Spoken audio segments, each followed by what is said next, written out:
இந்த வீடியோவில் நம்ம என்ன பார்க்க போகிறோம்னா எலக்ட்ரானிக் கிச்சன் ஸ்கேல் பற்றி தான் இந்த வீடியோவில் நம்ம பார்க்க போகிறோம். இது வந்து வெயிங் மிஷினு. இது வந்து நான் என்ன யூஸ்க்காக வாங்கினேன்னா, கிச்சனில் நம்ம ஃபிட்னஸ்க்காக யூஸ் பண்ணும்போது அதோட வெயிட் செக் பண்ணுறதுக்காகவும், அதுக்கப்புறம் நம்ம புதுசாக இந்த கேக்கு இந்த மாதிரி புது ரெசிபியெல்லாம் நம்ம ரெடி பண்ணுவோம் இல்லையா, அப்போ அந்த கரெக்டாக எவ்வளோ கிராமுங்கிறது தெரியறதுக்காகவும் நான் இந்த மிஷினை வாங்கியிருந்தேன். இதை வந்து நோவாங்கிற பிராண்ட்லேருந்து தான் வாங்கியிருந்தேன். இதை நம்ம வந்து அன்பாக்ஸ் பண்ணலாம். பபுள் ஷீட்டெல்லாம் போட்டு தான் வந்து அவங்க பேக் பண்ணி வச்சுருந்தாங்க.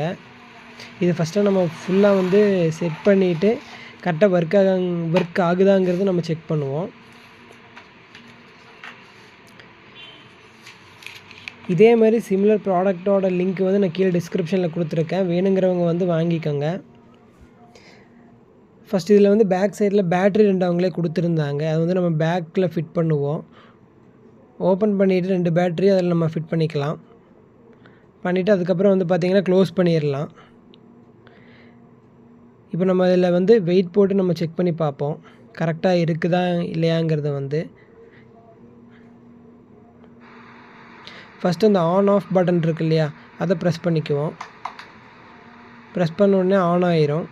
இப்போ வந்து அது மேலே ஒரு ஏரோ மார்க் இருக்கும் பாருங்கள் டிஸ்பிளேயில், அது வந்து மோடு.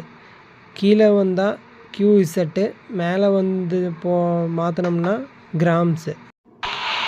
அதுக்கப்புறம் வந்து பார்த்திங்கன்னா இந்த பட்டன் என்னென்னு பார்த்தீங்கன்னா வந்து நமக்கு ஃபஸ்ட்டு நம்ம ஒரு காயின் 5 ருபீஸ் காயினை வெயிட் போட்டு பார்ப்போம். இது வந்து பார்த்திங்கன்னா 6 கிராம் காட்டுது. இந்த பட்டனை கிளிக் பண்ணிங்கன்னா 0 ஆக்கிடும். இப்போ ஒரு டம்ளரில் மிளகாப்பொடி எவ்வளோ கிராம்னு பார்க்கணுன்னா ஃபஸ்ட்டு நம்ம அந்த டம்ளர் அங்கே வச்சுட்டு 0 செட் பண்ணிவிட்டு அதுக்கப்புறம் மிளகாப்பொடியை போட்டு என்ன கிராமுக்கு வேணுமோ அதை மாற்றிக்கலாம். அதேமாதிரி தான் இது. இப்போ பாருங்கள், இந்த காயின் 6 கிராம் காட்டுது. அது எடுக்கும்போது -6ன்னு காட்டுச்சு. இப்போ நம்ம ஒவ்வொரு காயின்ஸாக ஆட் பண்ணுவோம். டோட்டல் இந்த காயின்ஸ் எல்லாம் போடும்போது 23 கிராம்ஸ் காட்டுது. ஸோ இப்போ எல்லாம் எடுத்து பார்ப்போம். இது மறுபடியும் 0 காட்டணும். ஓகே, இப்போ 0 காட்டுது. இப்போ இந்த மிஷின் கரெக்டாக தான் ஒர்க் ஆகுது. இதோட ஸ்பெசிஃபிகேஷன், பவர் சப்ளை, ஆப்ரேஷன் எல்லாம் இந்த ஃபோட்டோவில் நான் கொடுத்துருக்குறேன்.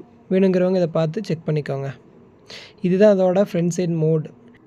இந்த மிஷின் கெப்பாசிட்டி வந்து பார்த்தீங்கன்னா 1 கிராம் டு 10 kg வரைக்கும் அந்தளவுக்கு இதோட கெப்பாசிட்டி இருக்குது. அதுக்கப்புறம் வந்து பார்த்திங்கன்னா நம்ம பாடி வெயிட் செக் பண்ணுறதுக்கான ஆல்ரெடி நான் ஒரு வெயிங் மிஷினை பற்றி நான் போட்டிருக்கேன். அதோட வீடியோ வந்து நான் கீழே மென்ஷன் பண்ணியிருக்கேன். வேணுங்கிறவங்க பார்த்துக்கோங்க. அந்த பிராண்டில் இருக்கிறது தான் நான் யூஸ் பண்ணிகிட்ருக்கேன். இது வந்து கிச்சன் ஸ்கேலு. இது நான் இதுக்கு யூஸ் பண்ணிகிட்ருக்கேன்.